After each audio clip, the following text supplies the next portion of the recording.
아니 정치가 하는 일이 뭡니까?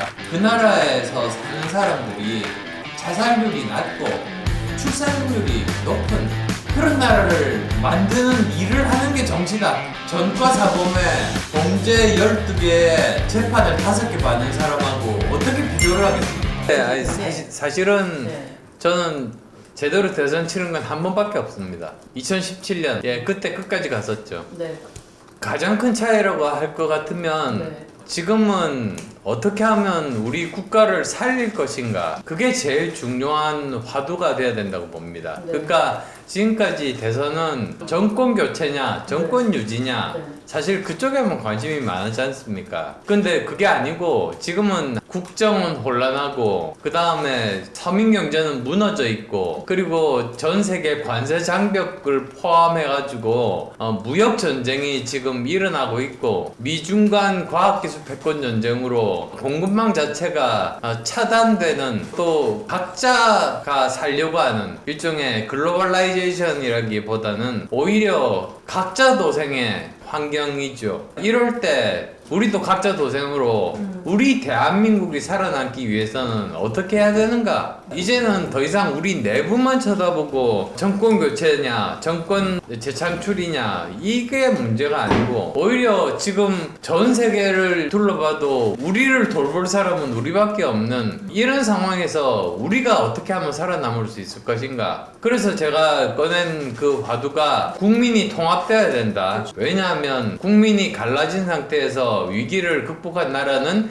역사상 한 나라도 없기 때문에. 또 한편으로는 시대 교체를 해야 된다. 왜냐하면 지금 현재 완전히 바뀐 이런 환경에 제대로 적응하기 위해서는 우리나라 내부의 이런 정치 시스템뿐만 아니라 산업 구조라든지 또는 경제 구조 같은 것들도 다 바꿔야지만 거기에 대해서 대응할 수 있고 살아남을 수 있거든요. 지금 그게 완전히 다른 점입니다. 우선 이렇게 빨리 올 줄 몰랐는데 어제 갤럽 조사를 보니까 네. 합쳐지고 있더라고요. 이제 이재명 대표하고 그 격차가 1% 차이의 후보가 3명 정도 나왔어요. 저 포함해서. 그러니까 사실은 3.1% 차이면은 똑같은 거예요. 1위 그룹 간에도 탄핵에 찬성한 사람이나 반대한 사람이나 모두 다 이렇게 그 숫자가 30몇 %, 그전까지 10몇 % 나오다가 어제 갑자기 30몇 %로 뛰더라고요. 그 이유는 탄핵에 찬성했던 분이나 반대했던 분이나 어쨌든 힘을 먼저 합쳐야 된다. 그 마음이 반영된 거라고 우선 생각하고요. 그 다음에 이제 한 걸음 더 나아가가지고 강한 의견을 가지신 분들 뿐만 아니라 다른 점은 다르더라도 이재명 대표가 대통령이 되면 정말 우리나라 미래는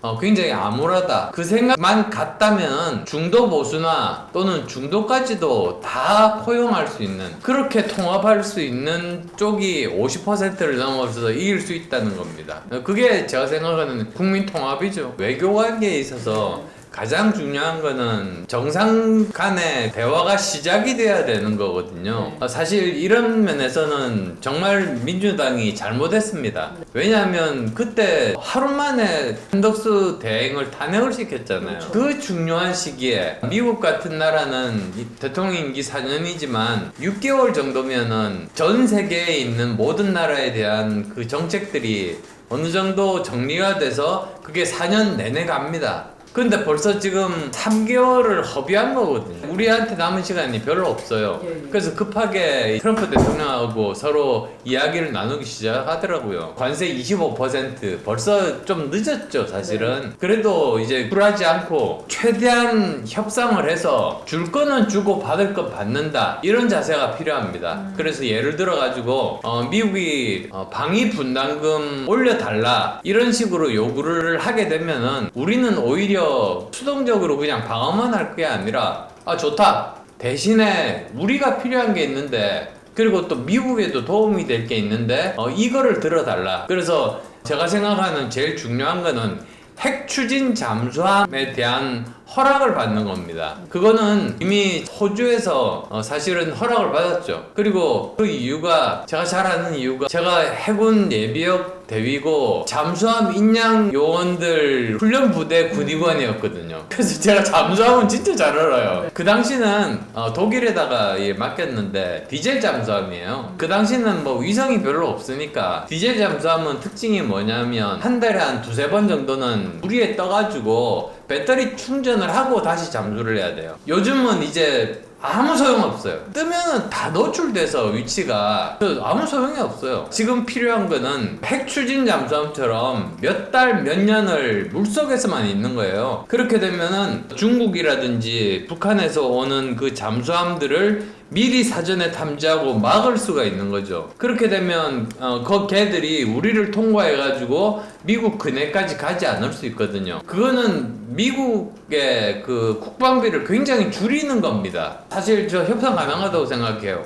충분히 이익이 될 수 있거든요. 거기다가 미국이 또 우리한테 원하는 게 우리의 조선 산업이잖아요. 그쵸. 그러면 우리 저 필요한 거 만들어 주겠다. 대신에 우리는 핵추진 잠수함 할 수 있게 해달라. 그러면 미국도 국방비 절약한다. 이런 식으로 협상을 하는 거죠. 그 다음에 또 두 번째로 꼭 필요한 것 중에 하나가 사용 후 핵연료 제철입니다. 지금 사용 후 핵연료가 놔둘 데가 없어가지고 그쵸. 고준위 방사성 폐기물 보관할 수 있는 데가 법은 최근에 거의 한 달 전에 통과됐는데 그거 만들려면 한 30년 걸려요. 남아있는 게 거의 한 3%? 지금은 원전 내에 물에다가 임시로 저장하고 있거든요. 근데 3년 정도 지나면 더 이상 보관할 데가 없는 거죠. 그러니까 우리가 굉장히 급합니다. 그래서 이거를 우리가 재처리하고 농축할 수 있는 거를 허락을 받으면 됩니다. 네. 그리고 그거는 선례가 있습니다. 일본이 허락을 받았습니다. 미국에서 뭘 두려워하느냐, 그걸 농축을 하게 되면 플루토늄이 나와요. 이제 핵무기 만드는데 굉장히 가까이 가는 거거든요. 근데 그럼에도 불구하고 우리는 지금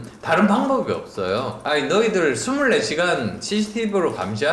우리는 안 하면 나머지 사용 후 핵연료 재처리 안 하면 도저히 방법이 없다. 그걸로 해가지고 예를 들면 방위 분담금 같은 것들 올려달라고 할 때 그거 내면 되거든요.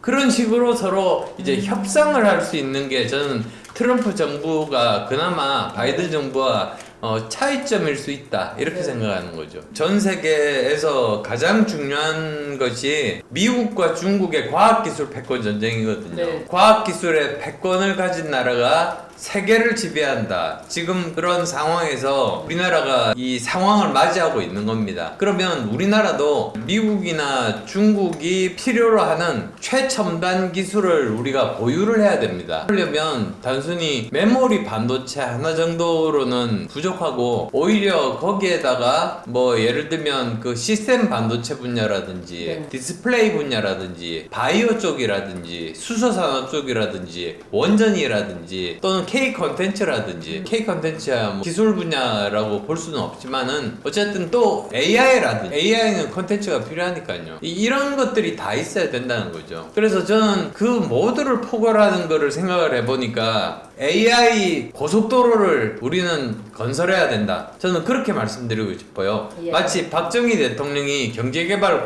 5개년 계획을 통해 가지고 경부 고속도로를 깔았잖아요. 그래서 우리나라가 산업화에 성공했습니다. 마찬가지로 우리도 신경제개발 5개년 계획을 세워가지고 AI 고속도로 그거는 경부 고속도로에 비하면 좀 상징적인 거죠. 네. 무슨 뜻이냐면 AI 고속도로에는 AI 데이터 센터도 거기에 있는 거고 그 다음에 인재들을 모으는 AI 인재 100만 명을 양성하는 학교를 짓는 것도 거기에 포함이 되고 또 AI 연구소 그런 것들도 다 필요하고 지금 그런 상태인 거죠. 그런 것들이 우리의 AI를 빨리 발전시킬 수 있는 AI 고속도로 역할을 한다 이렇게 말씀드릴 수 있겠습니다.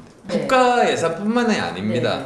미국이나 중국도 지금 보면 국가 예산만으로 하는 것이 아니라 민간에서 지금 투자를 하거든요.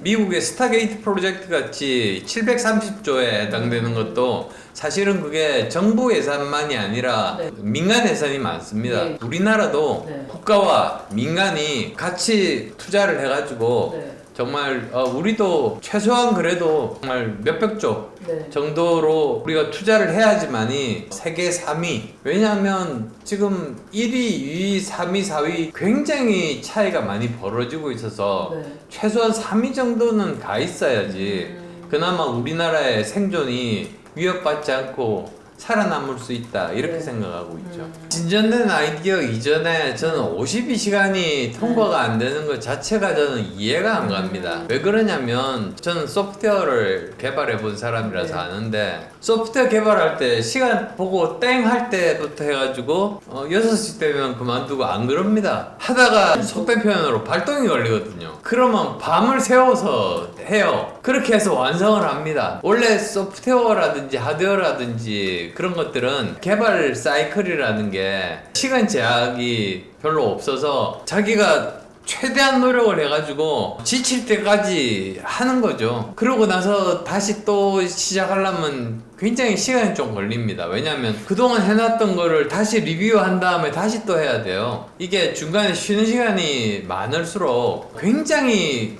발전 속도가 길어지거든요. 그래서 가능하면 빠르게 이렇게 시간 제약 없이 집중을 해서 완성을 한 다음에 그 다음에 몇 달 쉬면 됩니다. 그렇게 해서 1년에 평균 50주 52시간으로 하면 그게 뭐 그 사람의 만약에 무슨 문제가 되겠습니까? 근데 민주당에서 반대하는 거예요. 그거를 매주 52시간 해야 된다. 그래서 제가 이 사람들은 개발이라는 거를 해본 경험이 없구나. 그냥 제조업처럼 땅 하면 만들어서 땡 하면 그냥 끝나면 되는 걸로 생각하는구나. 자기가 아는 것만 보인다고 모르니까 그쵸. 계속 이런 소리를 하는 겁니다. 제가 정말 답답합니다. 왜 실리콘밸리도 하고 다 하는데 왜 우리나라만 그게 안 된다는 거예요? 실리콘밸리 가서 관광만 했나? 회사를 안 가봤나요? 개발실을 안 들어가 봤나요? 세계 3대 혁신 전시회가 있습니다. 네. 1월 달에 라스베가스 CES가 있고요. 그 다음에 2월, 3월 정도 돼가지고는 바르셀로나에서 월드 모바일 콩그레스가 있고요. 그 다음에 또 9월 달에 베를린에서 IFA가 있습니다. 그래서 제가 1년에 한 군데씩 갑니다. 그러니까 1년에 세 군데 다 가지는 않고 1년에 한 군데씩 이렇게 돌아서 3년마다 이렇게 가거든요. 근데 제가 이제 느끼는 건 뭐냐? 제가 30년 정도 됐어요. 근데 30년 전에 우리나라의 큰 부스는 삼성하고 LG하고 SK입니다. 네. 그리고 지금 가서 보면 삼성하고 LG하고 SK입니다. 달라지지가 않습니다. 네. 근데 미국하고 중국은 너무나 많이 바뀌었습니다. 중국은 처음에 조금 했는데 아니 갑자기 막 샤오미가 커지고 화웨이가 커지고 막 이렇게 막 역동적으로 바뀌는 겁니다. 미국도 처음에 뭐 구글이 뭐 조금 했죠. 근데 뭐 구글부터 해서 애플도 거의 망해가다가 갑자기 다시 살아나고 뭐 새로운 회사들이 막 여기저기서 막 등장을 해요. 그래서 제가 왜 이렇게 차이가 나나 생각을 해보니까 결국은 공정한 경쟁이 가능해야 된다. 그런 결론에 도달했습니다. 네.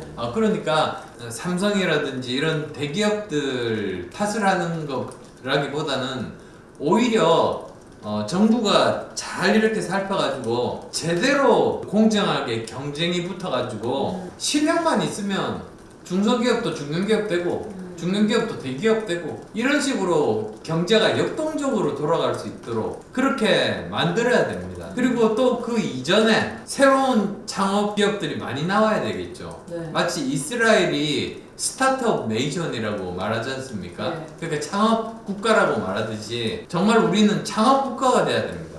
그래서 정말 많은 창업 국가들이 창업 국가에서 많은 창업 회사들이 생기고 이들이 불이익 받지 않고 제대로 공정하게 경쟁을 해서 대기업도 이길 수 있어서 큰 부스를 만들 수 있는 회사가 되고 이런 역동성이 우리나라는 지금까지 보면 제가 제일 부족한 부분입니다. 그게 지금 미국이나 중국과는 다른 점이다. 이거를 우리는 본받아서 정말 그렇게 만들어야 된다라고 생각합니다.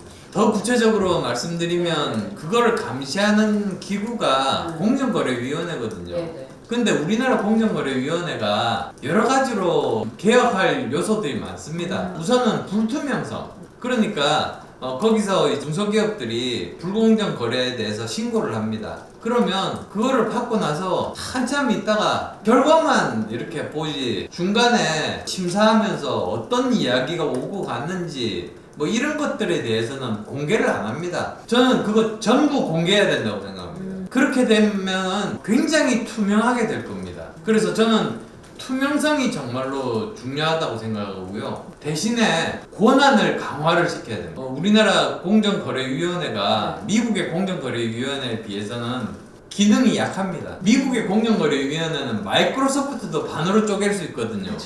근데 우리나라 공정거래위원회는 기업 분할권이 없습니다. 이게 지금 공정거래위원회가 하는 가장 중요한 일은 시장에서 독과점 기업이 나와가지고 이 시장을 완전히 그냥 자기들이 그냥 이익만 많이 내고 이렇게 완전히 망가뜨리는 그거를 막는 거거든요. 그럴 기미가 보였을 때 이렇게 서로가 서로 협조하면서 독과점 기업이 되는 거를 막는 방법 중에 하나가 기업 분할시키는 거거든요. 근데 그 권한이 없는 거예요.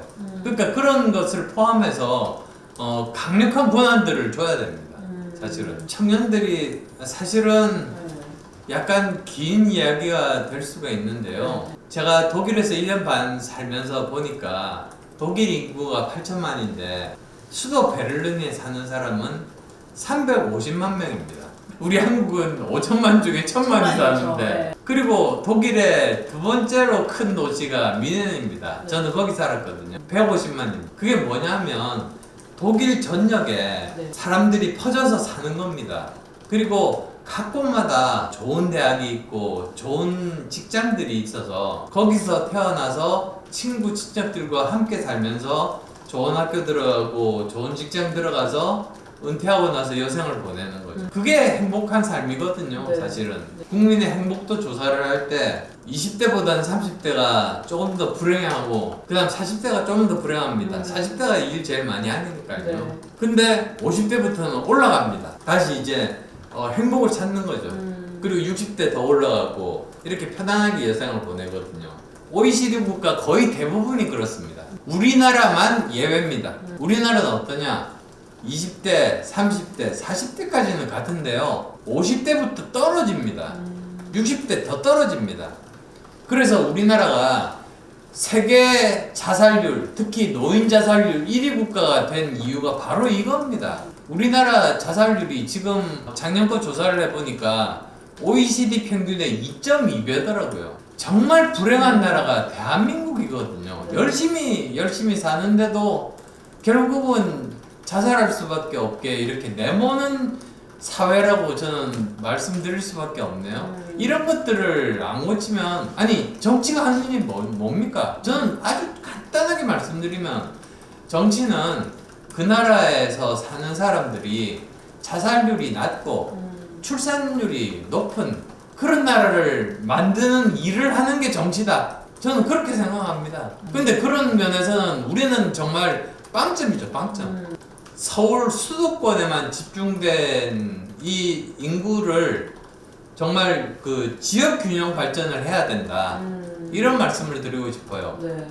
그걸 제가 완전히 깨달았던 게 뭐냐면 대통령직 인수위원장을 할 때 전 세계 10대 경제 강국에 대한 보고를 받았는데 그 중에서 9개 나라가 한 국가 내에 여러 곳에 경제 중심 지역이 있는 겁니다. 미국 같으면 뉴욕 있죠, 시카고 있죠, LA 있죠, 실리콘밸리 있죠.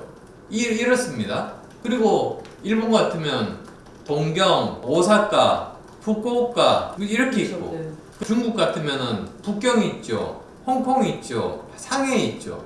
그리고 독일 지금 말씀드린 바대로고 그 다음에 영국도 잉글랜드, 스코틀랜드, 아일랜드, 영국뿐만 아니고 프랑스도 또 마찬가지고요. 이런 식으로 돼야 되는데 유일하게 한 곳만 수도권 한 곳만 경제 중심 지역이 있는 게 네. 대한민국인 겁니다.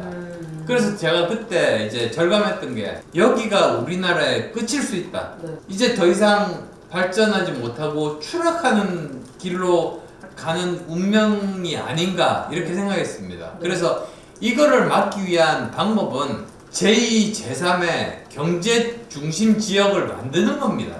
그럼 어떻게 만드는가? 제가 사회학자 여러 번 불러서 이제 같이 의논을 하니까 사회학자분들이 그러는 겁니다. 인구 500만 이상만 되면은 그 부분을 제대로 잘 물류 시스템이 오고 가는 시스템을 구축하고 거기에 제대로 된 그 기업들을 유치하고 하면은 제대로 자체적으로 경제 생산하고 잘 살 수 있는 지역을 만들 수 있다. 그런 말씀들을 하시더라고요. 그러니까 예를 들면 부울경합하면 한 800만 되거든요. 그렇죠. 그리고 대구 뭐 경북 합하면은 500만 되지 않습니까? 네. 그러면 거기를 그렇게 만드는 겁니다. 근데 그러기 위해서 두 가지가 필요해요. 첫 번째, 제대로 물류가 이동할 수 있도록 철도나 또는 도로망들을 제대로 건설을 해야 됩니다. 그래서 거기 보면 사실은 카이 있거든요. 네. 그리고 또 구로공단이 있거든요. 이런 데들을 제대로 서로 물류가 이렇게 왔다 갔다 할 수 있도록 잘 만들면 어떻게 보면 세계 최고의 방산 저 지역을 만들 수가 저는 있다고 생각해요. 네. 그런 식으로 만드는 거죠. 그 다음에 또 두 번째로 꼭 필요한 게 뭐냐면 중앙정부가 독점하고 있는 법적인 권한, 재정적인 권한을 뚝 띄어서 나눠줘야 됩니다. 개헌이 좀 필요하지 않나요? 예, 개헌이 네. 필요합니다. 네. 제가 그 생각을 한 이유가 아마존을 보고 생각했어요. 브라질의 아마존 분은 말고요. 기업. 예, 저기 물건 사는 아마존. 아. 거기서 워낙 잘 돼가지고 제2의 아마존 본사를 짓기로 했어요. 그래서 여러 곳에서 제안서를 받았는데 그 중에 하나가 버지니아주가 당첨이 됐습니다. 근데 버지니아주의 그 여러 가지 조건들을 이렇게 보니까 정말 수십 년간 지역을 무상 임대해 주겠다. 그 다음에 또 거기에서 법인세를 받지 않겠다. 대신에 거기에 있는 사람들만 많이 고용해서 그분들이 소득세를 내면 그걸로 충분하다. 그리고 또 정말로 필요한 인재가 있다면 목록을 적어내면 거기에 버지니아 테크부터 좋은 대학 많거든요.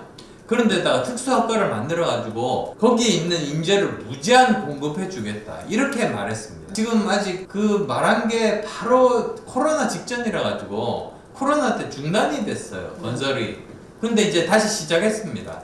그러면서 거기에 지금 이제 찾아보면 아시겠지만 일반 대학인데 학생들이 몰립니다. 입학 기준이 막 올라가요. 왜냐하면 거기 입학하면 그 다음에 아마존 들어가기 쉬우니까. 그러니까 소상공인들도 장사가 잘 됩니다. 경제가 살아납니다. 이러는 거거든요. 근데 우리나라는 못합니다. 왜냐하면 법인세는 100% 국세입니다. 그래서 사실은 개헌을 해가지고 지금 지방자치제 이런 거 말고 지방정부로 승격하고 그리고 이 중앙정부가 가지고 있는 그 법적인 권한 그리고 또 이 법인세를 포함한 재정적인 권한들을 나눠줘야 됩니다. 다 줄 필요도 없습니다. 네. 한 절반만 줘도 됩니다.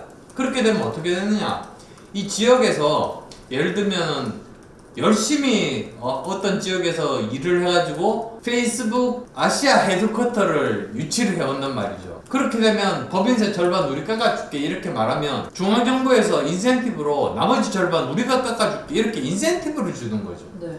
큰 외국의 대기업을 유치를 하는. 그렇게 되면 서로 우리나라는 사촌이 땅을 사면 배가 아프다고 그런 말이 있으니까, 아니 한쪽에서 그러면 다른 지역에서 가만히 있겠습니까? 그럼 또 다른 회사 애플사 유치하려고 또 열심히 달려들고 이런 식으로 해서 정말로 진정한 지역 균형 발전들이 이루어질 수 있다.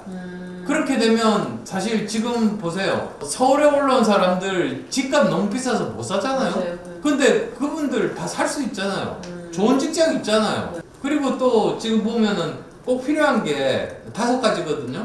어떤 지역에서 정책에서 잘 살 수 있는 거는 집값이 싸서 살 수 있고, 그 다음에 직장이 있고, 그 다음에 또 병원이 있고, 그 다음에 또 학교가 있고, 그 다음에 또 문화시설이 있습니다. 그 5가지가 가장 중요한데 그 5가지가 다 갖춰져 있으면 구태여 다른 데로 갈 필요가 없는 거죠. 그러면 서울 집값도 안정이 될 겁니다. 네. 다 서울로 다 안 올라올 겁니다. 저는 이재명에 비해서 장점이 100가지도 더 많지만 3가지만 말씀을 드리면 네.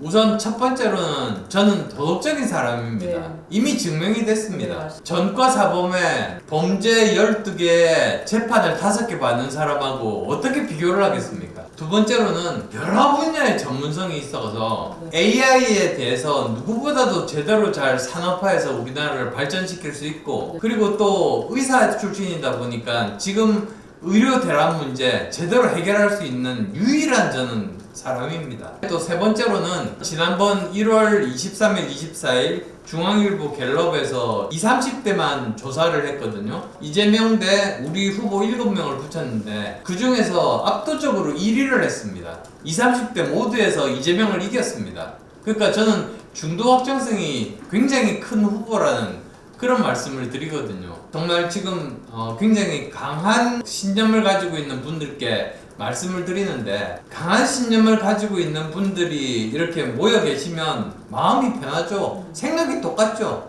그런데 30%밖에 안 된다는 게 정말로 아쉽습니다. 그러다 보니까 사실은 우리가 이기려면 50%를 넘겨야 되니까, 다른 생각은 다르더라도 이재명이 대통령이 되면 안 된다는 그 생각만 같으면, 그러면 중도 보수건 또는 중도건 무조건 다 우리 편이다 라고 끌어들여야 됩니다. 그래서 50%를 넘겨야, 그래야 우리가 이길 수가 있습니다.